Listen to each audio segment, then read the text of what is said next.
ama sani chi YouTube channel na ve ho zo se na bodun chi bai tu nya in holim video Agou Sitlhou ameli Vietnam jong li het jeng de ama hi tu lai ta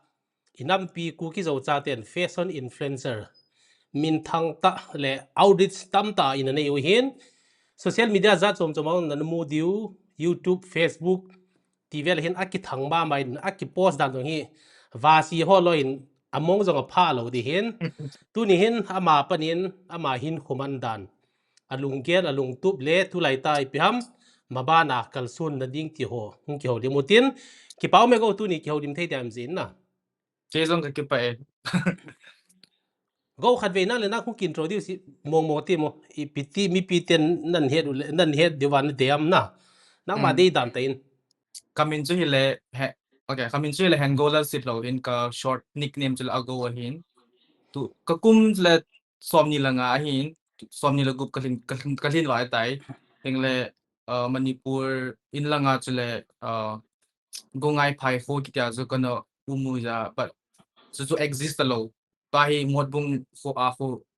where I don't know if this side ham modbung ko ka be oti dizeng kadar kana modbung ko ang ya alang big se bedo kin ko te na dei dei si to school het na kayam ha aban le izat chan na simam le kha ada class 10 class kg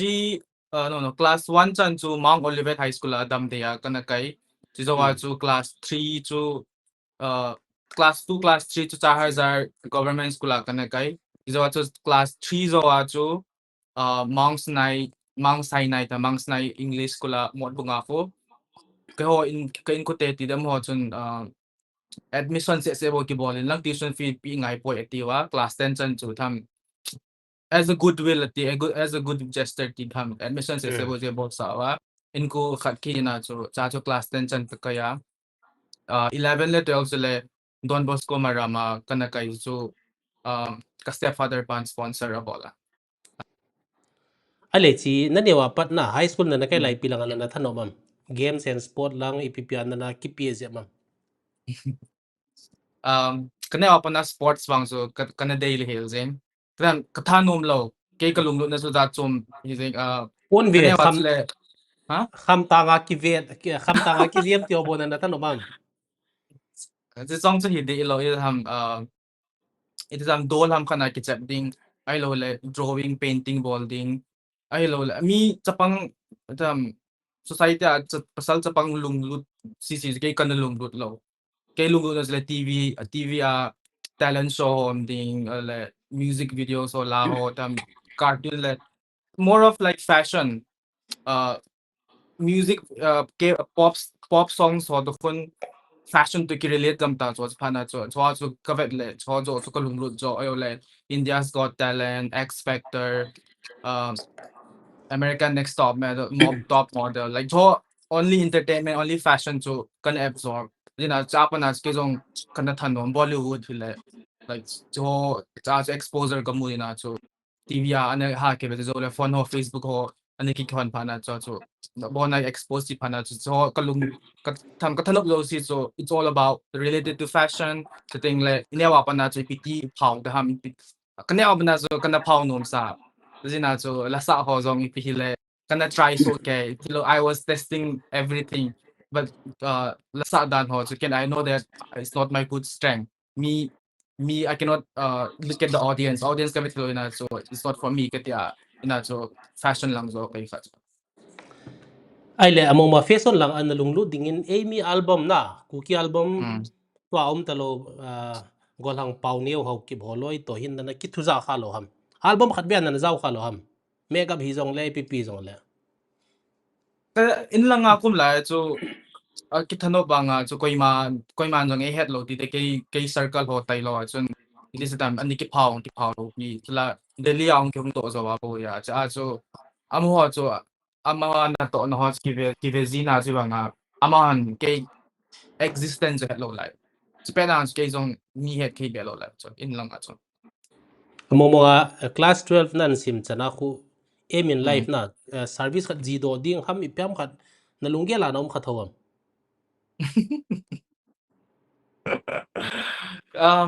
Ito ken ko te chule kanewa pa na so police pangin army pangin daily boy kasim lang government job khat chu nei te ati wa nga cho abang kha le chun kala like 1 second 2 second thought na so wa nga cho ipiti sai dam ken jong phone ne ke ani pa phone ne ke man phana chu wi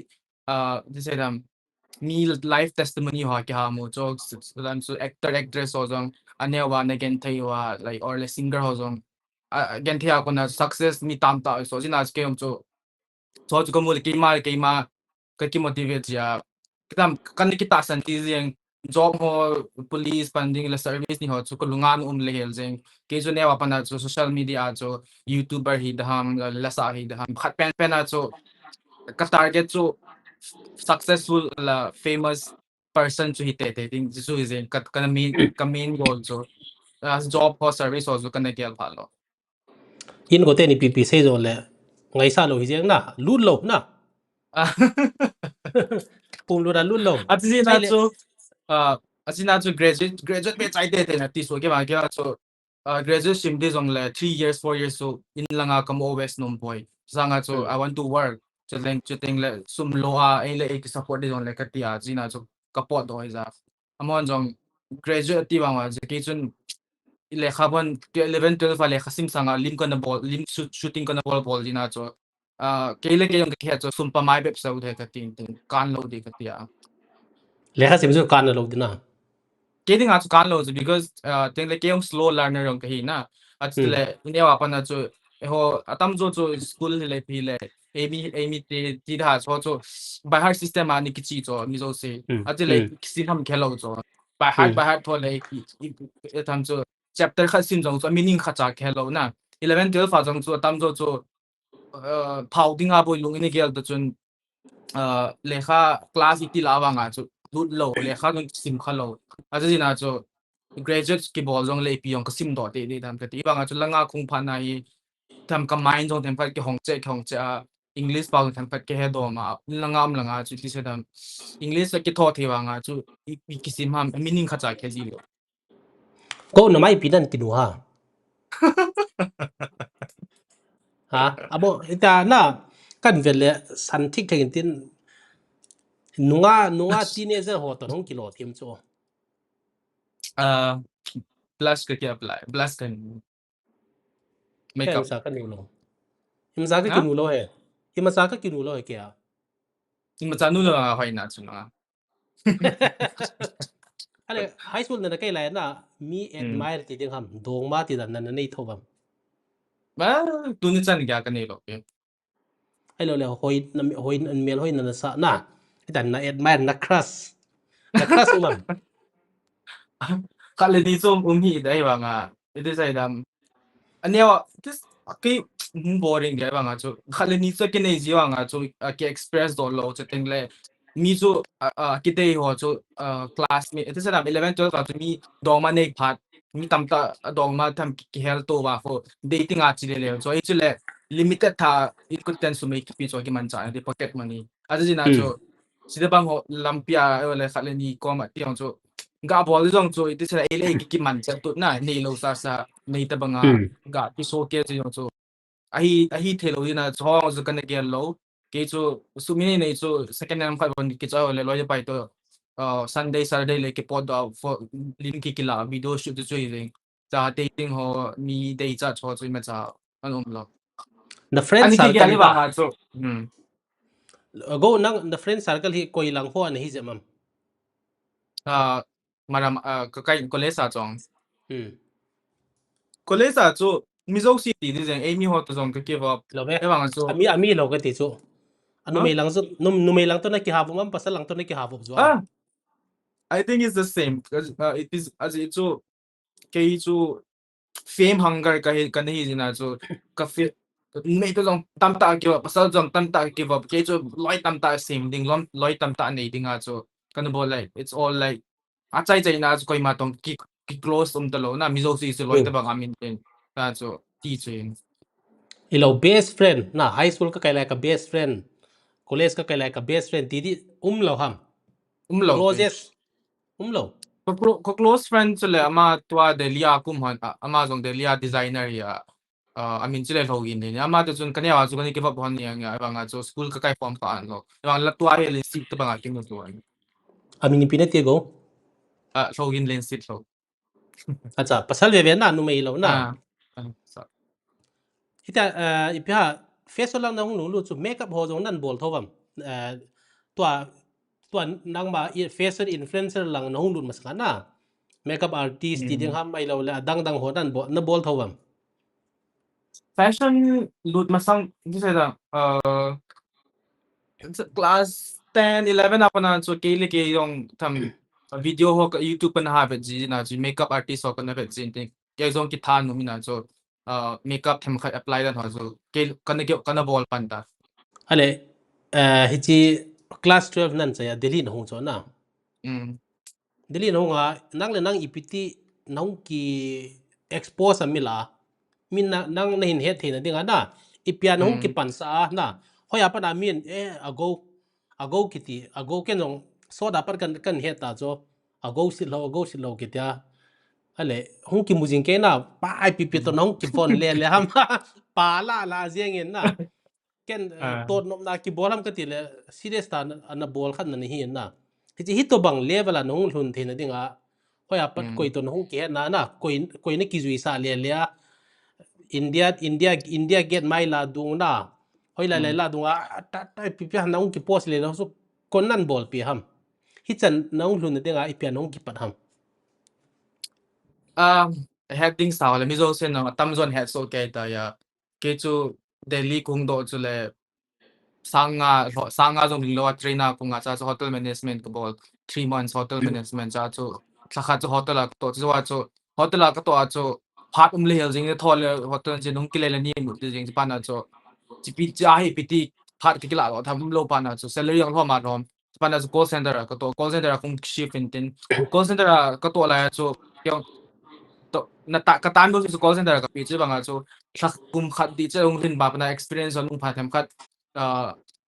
na to dan chu tham pa hung nom ong no do je pha na chu kong ka sum lo do si chu ke ma chu nga spend di lo ke ma se danก็ตางกันเมนตาร์เก็ตจุดเผาที่สุดแต่มีใครเห็นที่สุดแต่อินฟลูเอนเซอร์ที่สุดแต่ที่กันนักตุกจินะจูก็สมในโลกที่จุดทำวันหอยจอดิ้งทำ started ฟอนาจูโฟโต้วิดีโอที่จุกันนะชุดเจนก็ลอยไปหัวก็มาเลยมองฟอนในมันสั่นก็ที่iPhone อันนี้ติง iPhone มังหัว iPhone ฟอนในหัวก็มังจูโน้ตฟอนในมันสั่นก็ที่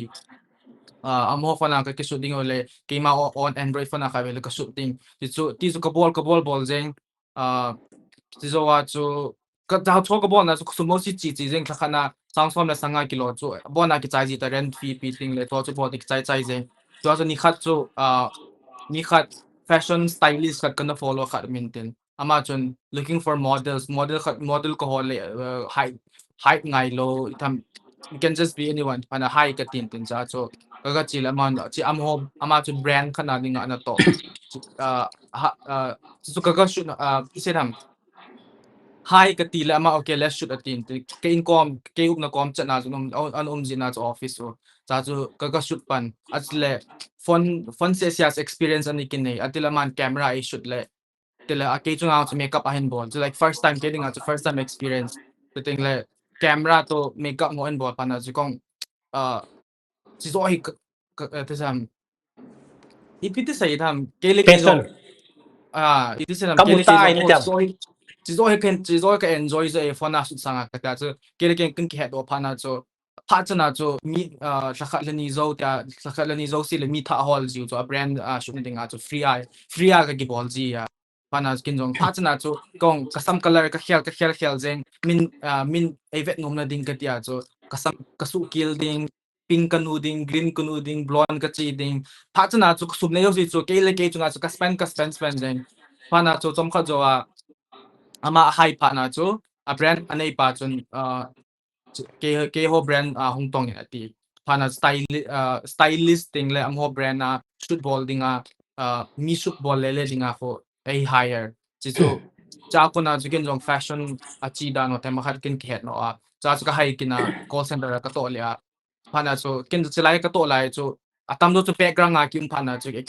ke chu camera ma sanga kum no me wanga chu ke na to chu back side ni phana chu kadai tham ka enjoy pe se lo na kyong ka haya call center ka to na zana ka to work from home covid lai zong hi zina chu work from home ani kim muina tham khat time management pe zan le na to le kha shift ki chai le jing ka le shoot planning ki bolting imulawa ga ki shooting ti so ki continue le all fashion industry mi ho khatlen ni ti so ki head am ho so ki Instagram ma follow ki bola ti so contact all contact kung kisima ti kisim to peแต่สุดน่ะบอลซิวหินะน่ะสุดเขาคุยเปียปังซิฮัม ipiapan ti dan so it's like a fashion industry so nisita ba nga mizo shoot ball so kay ko ipen hin shoot ito say dam shoot mu khalo ball kha tam ta competition so aman tuni ken tit some one lane ta ki bona shoot ka ball mizo oh man ito bang fashion ball ti mi some praise kitet competition so think so is in as competition or so ki bolo hile fashion kiti le fashion mo hi zina so Indian fashion industry ho chun mi zat influencer mi zat fashion fashion influencer wanga mi zat fashion ball wanga so ke ball hi mi zo shin ball kit lo asi na so at chom be recognition ki mu tam abay lo zina kuna sum ta isum atam zo ko isum ne yo si china hu ya kisulo zina fo kisulo ya chiteng la choki ball ko fame to mi min ito sa ram industry as min e het na ding o chiku ago hin man ago hin ita bang pila ko le tia min respect ay muna ding a chun jong zat ki ball ti di เมีย那个ไว้บาซิวฮัมน่ะเมีย那个คมแต่ดีว่าไอ้เรานั่งกินนักกิจจอทูจิงเกฮัมตัวน่ะนักกิบนน่ะจะจมห้อย Porque bon na za chon choma fo sila ai hoi fashion lang atam zon het lo ina fo fashion designer ni ham bon na sim ham so fa ti zi so is that very fashion content creator ke de nga koi man have se ji lo fashion chip ka kibon jo ku in delia hi fashion designer student dim set brand hong dim set so ho langa designer hoi ke lo langa cho langa hi like competition ta cho kolle vai ho hi min ni sia bon tha pi ngam design tha am pi man ta ko kite tho jeng cho alag bon na fo akito wa ti ko competition um how ho circle so nga fo ina cho langa hi designer student dim set jeng so designer student ho chun bon hin sim jiu na graduation project le school la kai lai ba competition am khana bon na sim do so chu khale ni cho ho isa lam ho ko ma message to ja novon chu ka de shoot ka ball den shoot ki chai ten le kan tha le pe the ke ho le designer ho brand hong den ho ko ma dam ho collection classic like every 6 months every after 1 year collection tha sim jing so jina cho am ho collection chu khale ni ho isa le ki reach awa le message ki thona ka shoot no me da bang ideas ka ne da bang concept ka ne da amon mo chu message ki thona amon en pe shoot chai le ki tha le ไอ้เจ้าคู่อามันหัมไอ้เราเลยฟรีอันนั้นเปียเจียงหัม chu ko a free ti design so ai bang so mi designer zo so mi zo si pi lo pi cho at mo hon jong ke chu ni ta bang na to kha ai pi ta bang shoot ball am ta bang na to am ta ko profile kana to ho vet check ma sa da chatting la confirm mo designer zo si yong cha ai pi di lo pi cho am hon jong selectively ta ama chu pi thei lo na atia rejection ng tam ta kim ebang chu rejection mu wanga chin jong king a di do mi ke hol hol jeng a ap di hos hol jeng because bon kha sip di ti jong la man man tam ji ไอ้เจ้าอามาอันพี่หัวหินพี่หัวเดี๋ยวไอ้พี่พัดจมน้ำมานั่งอ่ะเดี๋ยวนักเกี่ยวกันนักกิกับนักสุดที่พี่พัดจมน้ำมา At chom sila kaya ding nga zong content ta khat kisim kaya ding nga photo shoot ta hay as ding le a brand na ding nga zong mo ding ang so shoot so hoy le shoot say dang if it's one of the best shoot am khali le kung kanay zo si kala kapo da hay le if I give 100% on that shoot mo ding nga zong so min amuta so oh am han ki advertise bon amo brand dia ki bon advertisement zar khat na kay ni le kay le branding nga so ni nya ki benefit kiti amon jong kadian so brand ho fun collection tha nei ting lam ho jong fun model hire di photographer makeup ar hire ko lak asu lu cho na ibang akin ama ko ma ke ko model kilo yina cho amho ko ma su chibon ka tein ka shoot de ke amho ding ang free content amu ta sila na chi na so free photographer zong an page you ham photographer zong in tiki hall ai le so photographer itin na say na go tua mm, nangin tu tua hi iPhone hoi chi pen na choi ham 16 16 me ham pro ham 16 bo ai le chi Android to ki hian ai pe mam nangin photo suna ga bol tiang le hin na Android phone to mm. iPhone ipiti ki hiam Aki hit na zile iPhone ni camera itu salam mizo si laysit pumpia content creators apollo si every celebrity everybody use almost 99% content ki no iPhone content lo si iPhone na ki shoot so camera zong chu za chom be Android tu te le Android na sam khat mal te du am khat minten le Android phone fu sa khat le ni zo le camera hoi talok iPhone na la kuma camera quality ki bang like thing jeng de Android na ko le storage atam wanga ko battery thozong le phone full lag chi pai cho ngong kai pai iPhone na so lo iPhone so le summer like overheating pai iPhone overheating pai but still it's more faster it's thing le uh, faster to camera quality camera quality is in miso sin iPhone aman so okay content creator also awaw factor zi ham mai lo le ipi pen ta zi ham ako memory at home le boy zi na ale si iPhone a hi aum dan recording i bol tiang le ai lo le shooting i bol tiang le hin export ki bol na Insta ham Facebook ham hanai po i bol tiang le hin a resolution hina a clarity pa hi down lo ham lang san ge bang sia point wanga lo na nga ka ti nang in sun naga bol ta so na mi khat designer dress khat naga la naga ki kap ta so na phone na ai lo DSLR na man zi ham mirrorless camera ti ho atam zo shoot na mu ho na shoot ke bolo fo makeup ma kum ding won aza za len tham ka ke bon ho ko so ko heating la phone koi designer ho in koi man phone na shoot ding mi pi lo so camera professional a shoot te ngai ding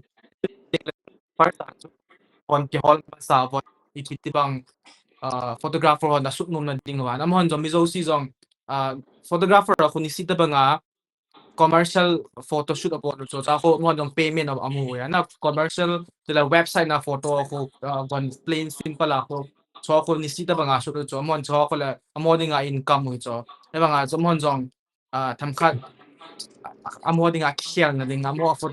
photography yung explore bo na ding wa so amo jong sila ba nga sumulo na collaboration photoshoot ke bo pomzi cha cho mo kin hol ma sa ding von katay khat kamu ting le or photographer khat ko ma kat ding ita bang von kanay na shoot no man ta ki dong ding or ka shoot no me tila ma to khat kasi kado ko sun ka shoot ding ka busy ka available po tila mi chom khat ko ki hol ki ding ti chu lo na chu mi khat ki hol te mu ta ka chu mi khat ki hol ting le makeup artist ko mang chu photographer chi pa hin ko von chi hin makeup na bon makeup ding ani collaborate mam ta ko khat anom to chun kitong form because ta cho sum akipi lo ina cho ibanga cho ku issue thing le can travel na nele cha po na lu de zo si ken kapo to kizina ke ma on na to ina na amo to sum kapi zo lo banga cho can expense zo si kapo to achu asi na cho na nga dinga sumu na ipiham ke dinga ka sum muna cho hile brand commercial brand like H&M Converse Crocs brand anik head in head sao Gap ho like Gap India thing like so like this is a brand khat ni sao sao so that India or like global brand ho to phone so who big company brand am ho ako na fu this some quarry something na so fu a campaign ball ten cha ko na fu kasum like income zi si income ho cho ken ke kamu ding le so so ka ha zia cha hi ka bol ni cha shu ka bol ta ke man ka invest le zi so ko invest ai should lo le a grow na dim lo sila ni sita ba nga shoot te ngai ni sita ba nga na audience so na entertain ngai so om dan hi to sangkhol pp brand ham na mm chi tia CK hin Kelvin mm ala dang a showroom ma mm yai ta sangkhol ki ai ta ppam showroom na mola showroom mai la dungai ta ki post ho ko hi cho khom na bol hang piu hi chứคนเลย like showroom มาหมอคนเลย说คนเลย model professional model หมอมองอย่างน่ะจะ model หอคนเลย 6 feet 6.64 feet sang te te ngai na mai lai hong chu zoom pet pet ting na aku hong sang ni so ko le professional model mo moi wanga chu tu lai chu influencer marketing jong achi jina chu brand hon model chu ho poster ho tai lo se sa jong chu ke ho ta bang influencer ho jong hire so that more public in mu be na dinga chu ke ho che hire so like H&M ti le H&M na ka to bang kai Kaylee Moss ki ta lo la lai banga chu cases in campaign kamul cases se su na to lo influencer zakhat jani thasi ta banga ko India sung ato khom cho dina chu ki ko ke ya chu dinga ton ti le ke ko na chu notice audience in ki cho ding ki ko na chu ide liam hon ki cho ding notice ho ai lo le call vai follow hon chu on new collection me ta store ga ja ki cho the so cha ko na so indirectly market abon le call vai ho ko ma jong call ho influencer ho ko ma ho ho ji chu mo jong audience customer hall na aji na chu campaign to chota bangai zina income tia ale go hi hita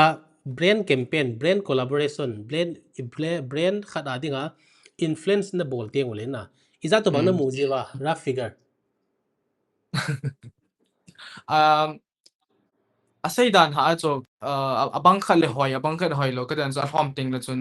30 40 or abang khale 20 kisan ga ki settle cho ini brand ikita ikin so de hipa pale iti zia cha chu te 20 mu jong le 30 mu jong le 50 mu jong le ikai wanga chu hate cha chu igel to che le cho chu sakhana chu thum lili ke mu le chun lakh khat wal ta chu la itle company na to sanga chu khoi zo vel chu la na sakhana I to 20 mu 30 mu sanga chu ni khat tam paid wa ga chu thum lili na mu le 1 lakh tabang na mu the wanga chu 1 lakh ho chu it just happened once the blue moon na na atam zo chi zito nangin to nang na ton he na go nang ti lovin Eimi lang na e lang sai na e inam sunga dingin adang koy koy influencer momong content creator momong so zong le ti sai dam ke do ta lo na aji chu koi man cookie ke ti yong tinum ta lo cho ne chula at ai hoi ikis phone do teng le support jong ke mu cho support also comes with hate na judgmental ta cho jina cha tam zo khale ni zo di ka ta sa ni banga chu ke ka ta lo cho koi hi ke lo zong le ki sei num lo to tam zo ta laken da luni jong loi ho loi jong ichilang ham katin ama ho chu le e ho sung se bu ki he chu la le community sung se bu ki he to nang chui le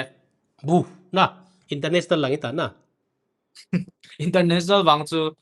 hi be se lo ba ya India sung a chu mizo city jong thelo nga chu e ho community se he po ve ka tin like be it Nagaland from Nagaland le Manipur sung si sa jong mizo sin tabang like mele ho si sin jong e had Naga si jong e had le Nagaland a si atam jong e had like Mizoram a jong like no northeast audience song tam ta om tele cities like Mumbai Delhi a bo na tabang a chu mi o si khalin ni mun tin a che he su ke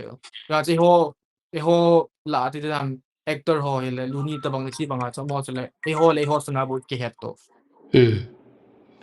ale go nang gel danin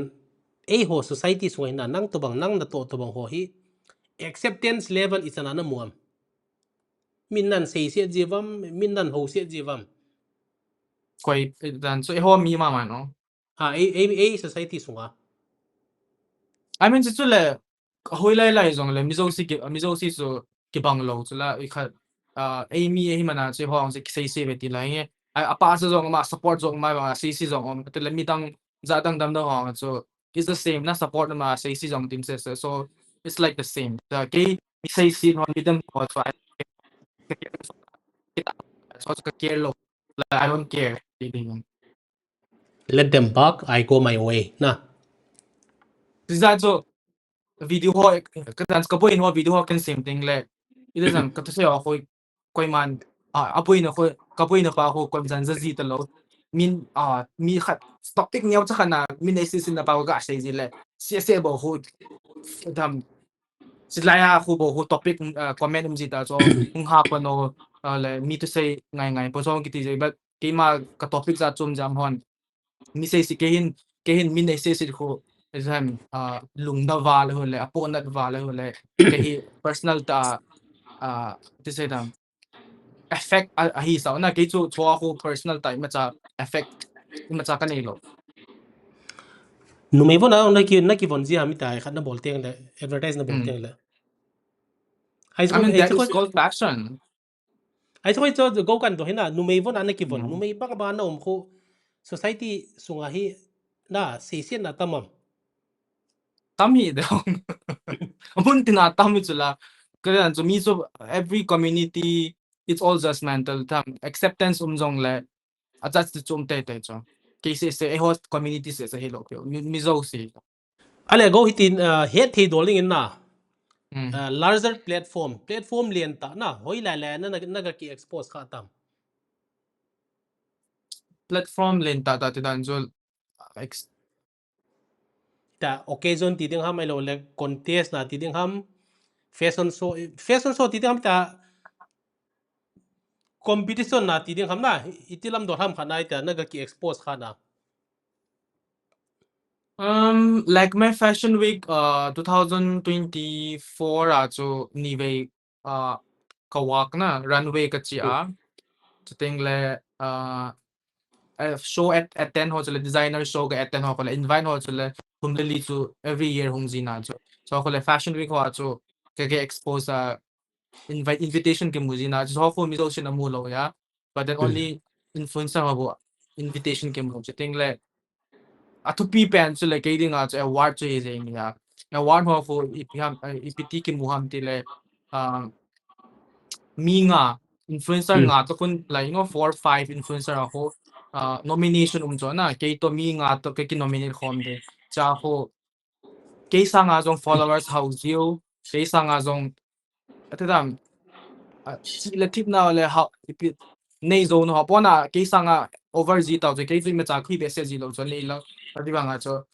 nga vi kamun a ho mi nga to competition ya ma cha ho bona kin kamu so kay ti ding che he so price nomination kamu Eimi te lunglun na ta kha price money izat to bang hi ham cash price cha sumsanga manlu sumsanga mantam so mi zo si denga influencer ni sa am tile min chota banga opportunity mun so banga award amun so banga recognition mun mina mi thiti dia bipang ha panjiwa at so ko the title like influencer of the year ki zo len mo mong ta cho cha ko sum title ma cham loi banga cho cho ko events ni adinga ko at least you get the perks na free flights and moving free hotel stay for 1 day 1 night so ko jen nang kam phat chan treatment na pi dio kele gift tam cha moving so sum pa chu sum lo but title is the main title chu kine thei ham title ako na so min head che so na industry so min head che o ama chun chi zo we da mun khana events zum khana na ga chi le o ama chun influencer of the year he da ko min thamza ki pe che so achi na tu chan gya he kahin so za na kahin kadam ina ka creating pai ti yan hala na sei nom lo wa zo le thing no hon demand nan bol kha vin te ta na sei nom lo inte na sum zo chu dem pha be ta kha he na background full boy sum no ho ko le local events ho so sum ki pi ho ko go to masang lama hoi la lam khana whatsapp la dunga jong appeal nan bol kha khana hoi la em khana vote na poi mo ham mi pyam khat support na poi mo na kha chui pya hoi la ipi events ham so Cosmopolitan India, Cosmopolitan le lesit natinga lesit pumpia dinga magazine #1 magazine ito. Magazine so it has every country has its own brands like US ang kipa na US apa na so Cosmopolitan India, Cosmopolitan Korea, Cosmopolitan UK kiti so chi Cosmopolitan so brands so dia chan kaya niya chi brands chun every year ni kumsi ahu Cosmopolitan Fashion and Blogger Awards ako iso cha chu kakin nomination kamus la mi nga to nominate ki cho si ka nominate khom hong chu millions 1 million 2 million followers ane ita matam atile ke chu 40k bo kan la 40,000 bo kan aji na chu zote te dinga chu ke dong appeal support chu ka hin thum na a vote wins la ne vote leo chun obviously ho inam wa dinga so ki choi sang ta na mi zat la so how of agtan so mi apaw ala anizo ho masanga ho nam khanin ala ho mi khanin ta stay sa ka cha wan ka kisan so Ichan na dhunam cha chu. ha Ichan na ga dhunam. Na muam ma lo la mulo. kamu ito Na muna. mm Congratulations. Iti dananan muham mi 1 million lang followers ho min ne ya nga 40,000 bo chu atrik khuna ai lo nang ma personality nang ma talent hi na mo mana ga muham aje chu mi pi te support ti lawang chu ta sanum lo hele nai mi te he ki se se na le ta pina ga bola mu in langa mod bungang kinung le tan ti loi jong tam din na iti dananan ga mu kha ham chukula talent jong chu hina chu ibanga chu it all comes down to vote tam pen in kemu chu hon mi se sin a vote lo chula kolle vai jong vote pi ho mi tai lo in jong mun tin kam tin ai vote so kai so tele hengi majority votes to ho nama ko na hong di chu hong di ho mi ho ko ma hong di but then ho mi se te lo mi dang tam tan ai vote million followers nei banga chu it is abang khat le mi followers ho loyal lo abang khat ko follow ko min amel hoi ni se sa ba ko min follow so amel hoi le body hoi jina min a follow ting le fashion talo so kya chu le fashion mo mong ko bol ina so ai India sunga ai follow ho chun call vai ho chun fashion ko bol ina so I deserve it I mean ai vote this na sedan chu ada thildang akoi zal na ma ki khen talawa ama hi na ki via ki vote ki na cho na ai le go hi cha chun numei ham pasalam na ki tiat ki ho hi ni me zo pasal zong cha chu na kita pi kho ma cho bona call it is how amnei zo khang khang how amo it is influencer ki teng le chun atam zo hi call ho fu how nya ni ji so in sung apol theng en amo kho teng la khon a content zong fu luxury brand Gucci Chanel Louis Vuitton ha bo ke won ve ta o atele ama ke won dan ko man man tam ngai thei ka ajina zo mo jong followers zong tampai je mo cho ana hi chi Louis Vuitton ti ho Gucci ti ho chu ha salo pia moria thom cha khana ki mo thei la khat ve fashion ni chia le ai cha a khat ve round nia chu selo dina ham ta kha de chu ham ta kha jong dei lo mai thei banga chu proper Adidas Reebok ti ho ham ana chu na ai le cha khu go price money za to bang na mu ham if you price them okay so I'm always after money if you price them ตัวอีกสี่เปลี่ยนชุล่ะก็พิตา Louis Vuitton ฮิโลโล Cosmo ตัวcompetition สี่เปลี่ยนชุล่ะ influencer award na ko koy masan chota banga magazine awards alin atupio koy man so mapilo puso title ko lane so obviously sumik ki mule kitano mi dong ba iba nga so subsanga so title ki mo so let so อีเจ้าไททัลตัวส่วน KFC ก็คิดเจเลยเนี่ยเทกินเนี่ยเทเดิม si award ki mo na title ho ko na fu ibidinga man luham tile si award ho fu sponsor tam tam ji so si award events ni ani a ko magazine ten sponsor tam ta ko ji so brands tam tam ji ya so kon a brands wa kon na mu ji ta so ma chun chin zo in atele sa khat ni zo le chun a hin reach out na they'll give me paid work to paid campaign ho ki museo le khalin in brand sunga na tong hon ho ama chun che award mu cho ta bitam opportunity hungji opportunity indirectly ti title a ko na chikin museo ทุไหลแต่อินนะทุสันนินนะก็ paid work brand endorsement น่าบอลุ่มตาม regular อ่ะ regular awang chu umji lo kaya so ito nga kahasan ho binda kabido no mus kahasan na so kamut na mus la na ibig na sakala ni tabang on la tumchan petwak umji lo ham tile because of followers no na so kasi ita ni banga so H&M every after 3 months di banga umji so isa to ban nan pe jo ham ka de na so mi isa le nam sunga fashion lang ngai lua na ai lo nang ma hin choi sang no mo mai jong len zo le ji pe nam ri ta do di chula ke support ngai he ka ti thui na ito say lang lakat no chat dito la khot no set a lang pi ai ta it's all ha a lang pi ai ta shoot ho na ai lo le campaign ding om lo tiang le nang ma time na free time ai pin na bol jam ka free time so kadan so let's just say ta so H&M payment jong tai sa thum sakat la ke ka ngain ka payment jong lut tai acha so na to dang kamut boy adle na to dang lo ting le shoot ki ball ji so ako shoot ball ting le chuni sum ho ni ho so kisilut ki ji o sakat zo le hap ta zo le brand tha ka ong nan te ki ya it is edam ele ki ta san jinga ti su continue ki ball ji shoot ki ball ji na sei da ni phal bigo phal bigo ki nga dong ki bang thim di cho na ai di sa na na sei dan chu in sung na a ho in sung nei zo ho mi hau cha tia ding he na ti na thim khu e ji ji ham this is it ai kadian le so how cha te chu etong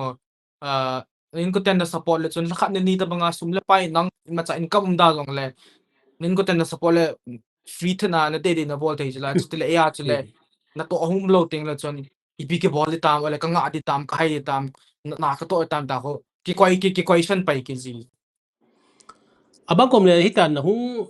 lung neu na phat tam tho jiam go phat ta me ti di jeng aji so ipi di sai da ka tha se ta ve chi ai pi than om naung ki ne kha ya de bang ala sum hu lo ti vel na i to bang lung gel no chida bang alungyal sum bang lo kalungyal so midang sangai bang han na ha kito brand work imu jong le campaign bol jong le in nei tam hoi ne thei chana deliver brand in to chi kipi to ja ki kwai to ibidinga opportunities ki molwa aba tinga chipa ko na mo iba chinu na mo ki binga ke ignoram ta kilung na thoji ale kinong ka deserve ka kiti thoji ba so binga ki si e cho bang jom ji ha so to ma ba nai pin na plan am go maban maban jule ka main goal pen jule ke jong ka room video jula na chi room apa na cho ki chon do khud khu chu one of my biggest goal di ya last year apa na ya ke chun brand wa ko consistent ta hung le risk la ki chon no thei cho ai wa nga cho khat la ni hong king a teng le chun hulaya sum kala in man tam kapi lo dis la tina cho hilaya hu ko den de jail ba nga pum ti ding so ko cha ko na ko poto ko te de so ko tan kadin an so kumiza content creation ke bolta kumiza brand work ke mo kumiza fashion na ke umta phatna oh hi guys chi na kumin sum ka nei poi kitila ko no nga he ti dong phatna so ai chu adina chin jong ai chu ipia na nga ding a upai ipi piu mam hi chi to na sei pen nong nong ki chon do thena ding le adang na ma ba na consistent ta ai ta brand wang na in mu thena ding le na adang za chong chong ading ai pp option mam na nga ding a aban de chi a ko na nami pi ten ipiti hin ki thu pi thei di wa na muam si ai ki thu pin dio at se dam apai pen chu live video visual station na ina follow Instagram nei follow lai lo leo na cha Instagram cha I follow leo chu brand ho dong phone nga ka dan so Netflix movies na mu ho Netflix show na mu ho wala advertise len ta mo ko tinga cho ko min influencer mu ha wala mi itam ta mu tham te mo kon a pause the followers numbers ko aking ai Japan ke jong tu pen ai 100K thing le 1 lakh followers le len brand hong su chu thoi brand ho kan hu ya hong thai tho wa chi chi chi thai chi campaign on de tai ri chao pai de cho izan na charge la 1 lakh 2 lakh pi le epi pai ta cho ati le to am nang 50 60 40 a deking a den ting le 1 lakh ka charge le ko ma chan na pi nom lo na se ba nga cho ibida influencer tam da ko jam nupta stable thana room man tam ta om zo ham tile because amon atei cha cha budget a charge se cho a followers tam ji na cho ka ngay follow chi sẽ lại sorry AGOUI follow le chen he zo này chi kan ta do din na lung set te ni chi to so bi pan ita nui siu se wai ni se wanga he gel kho tin serious ten gelu tin to so bi pa ago Sitlhou in hin se chu Instagram bang zo se hi chi YouTube channel ago Sitlhou to kaung kyo na Instagram bang zo sen ana follow in lang ken dong tu ma ka ki ho chai chai te la ka follow pai ding hin la ke Instagram ke active pon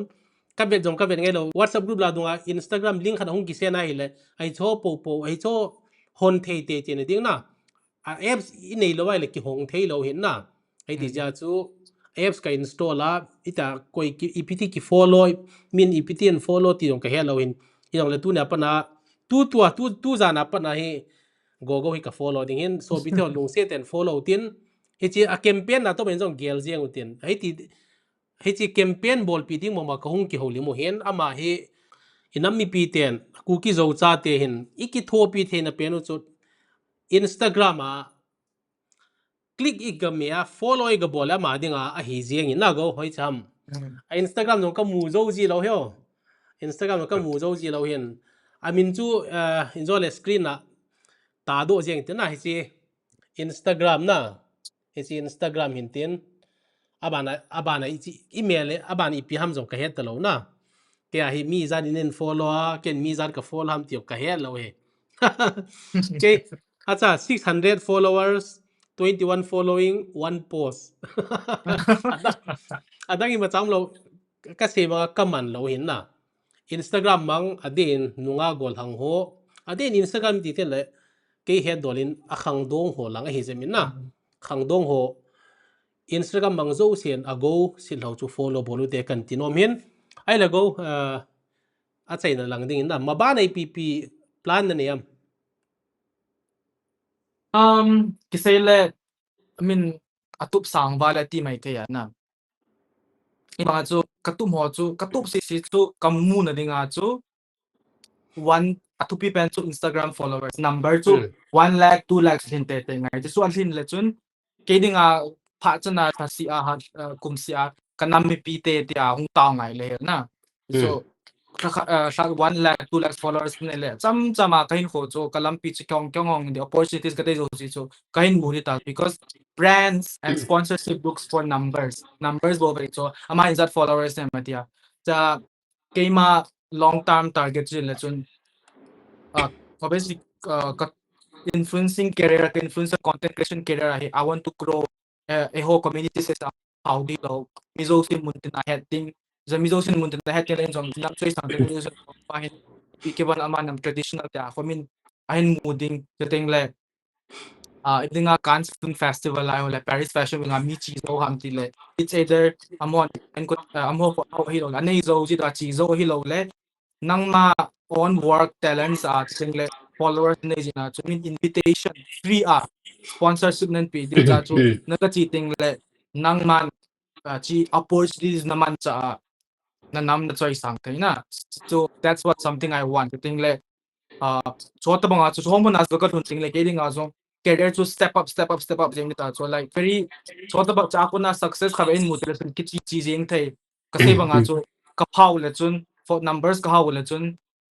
TV jong audition ng kapite wala series ang kapantay reality show tam tam ta ang brand katay de jong kato tay na so brand house kamu tay kin jong tum kamu ding ki jong kalai silang ki helding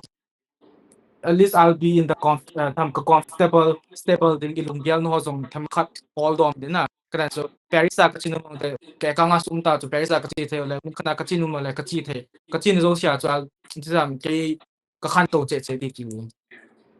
ale foreign na pha khanam tam go palo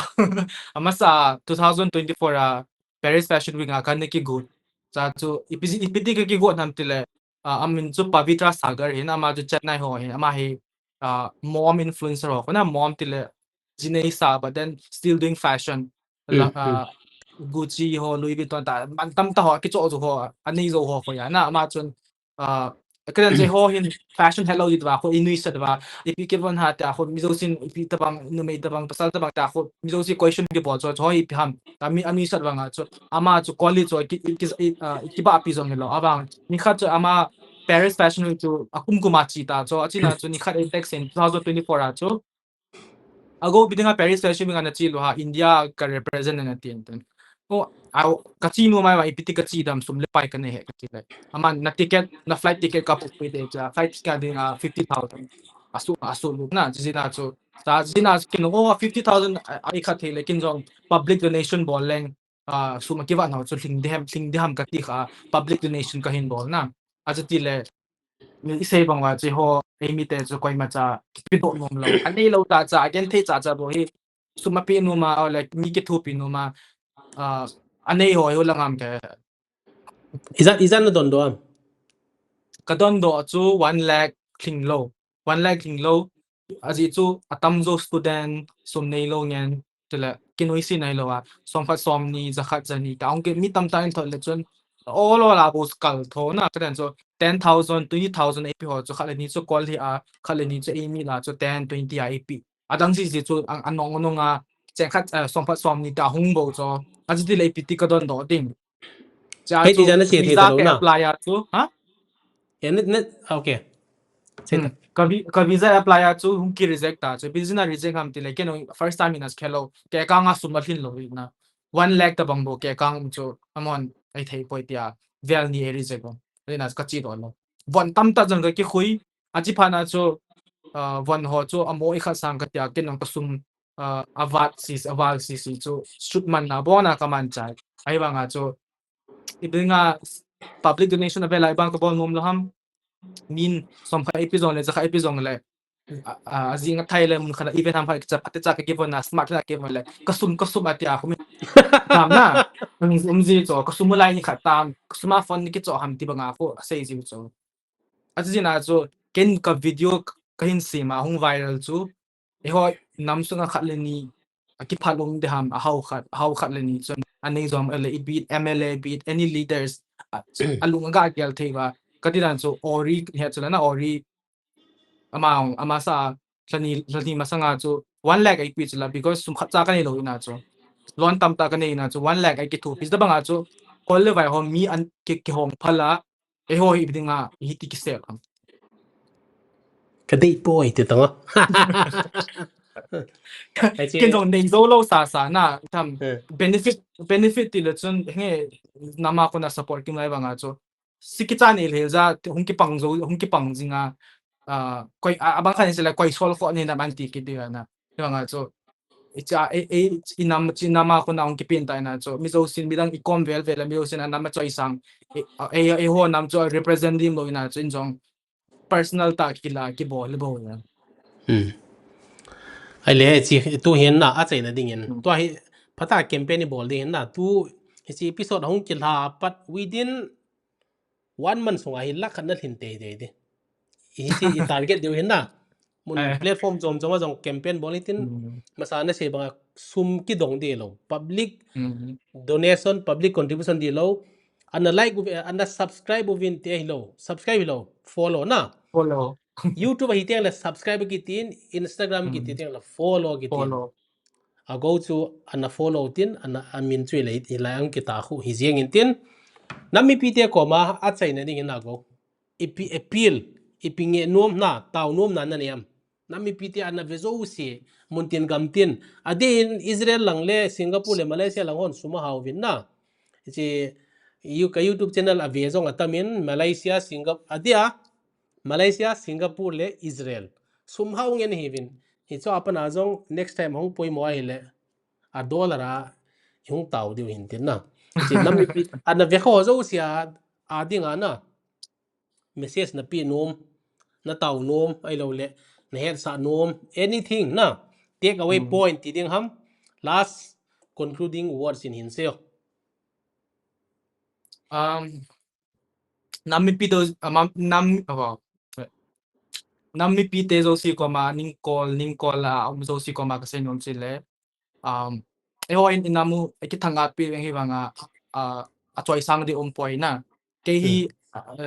ken thei ta kung ki pana mi zo se thei a kung hin sisu ka platform mang cha inamu ka choi sang hin nei lo sa ka choi sang hin sisu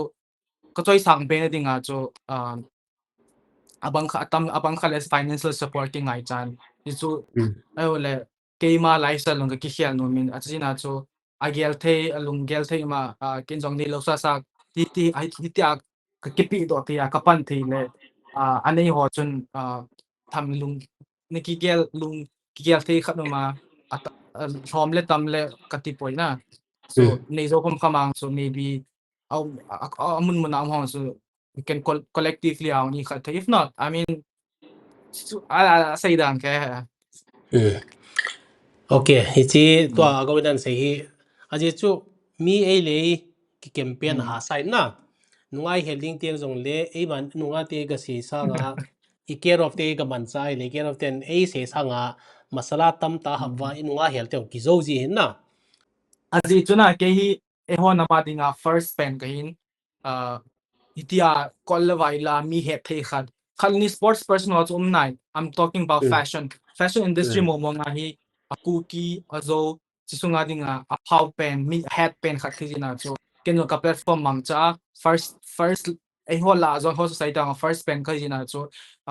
chi sangai ka chi sang ben no im sanga chi sang ben dinga cho support tam taking ai chan pi Instagram followers pi monetary support ai lo le abang khat le ong ha sat wal ting le kong kita lu tin lo kon eho minjong eho nama ko na ka go ti le o cookie zo ta head pa in chu kong flop nya le kong fan zo lo mo mong te kong kita lu tin le kyong a ver vela kong ki pick up he lo ta so is very example kita lu tai very example give up dinga ko koi ka ke go ni ta ni pa nga so idinga ka pha jo si ki pe do a ipi ka give up kan ka tia give up le la kung pan jeng ya khon ni ting long ni kha chung khat de hin na ba success dinga chu ka ki mun na ni banga to pang khat le ilung gel to ki lung ki pang ji hin so kung kita lu ni le chun kung kita lu pa jeng ding tam na ho ham khat khin to le chun phat ka ne lo ti tan so chi khu chi ding ka ki cha ji na hi it la ya talk so khunga ki thu pin na ka mu thei de le ka tia jinga chu kung tao a phai tun I kyo na mi mi a jong Israel langa pat ai lo la foreign gam chom chom a pat ki thopi no main contact nom nom vai la comment sa in ji lo chan ka banai ki za tu du heti ka en se no min tin on the serious note na serious ta sei ding in ago Sitlhou hi ken ma jong ka pa chat ma hen ji chu Michael lam thang to banga hoi lai la panin ui pin ko jong la che na nga che hen ai nam choi sang na ding nam I ti tiang la mei thal bo hi lo service ball bo hi lo line chom mai ta inam hi ki choi sang hin na tun hoi lam khana ago hi lol hin na lien tai nei tai ko ham khani interview di le ke hi ta anam hin choi sang ding hin na hi chi long ta ma ding nam khat hi tiang le all round development all round na hi ngai hi ti hi nami pite ko ma ka hin se no min tin alas na le chen ding in hi si YouTube channel an vi ho zo se in ago Sitlhou a Instagram profile chu an follow pi chiu te ti ka hin se to kilhonin muntinawm hi chi YouTube channel an vi ho zo se na bonun che baila mangpha ki pau me go ala ke jang ka pa mang po ala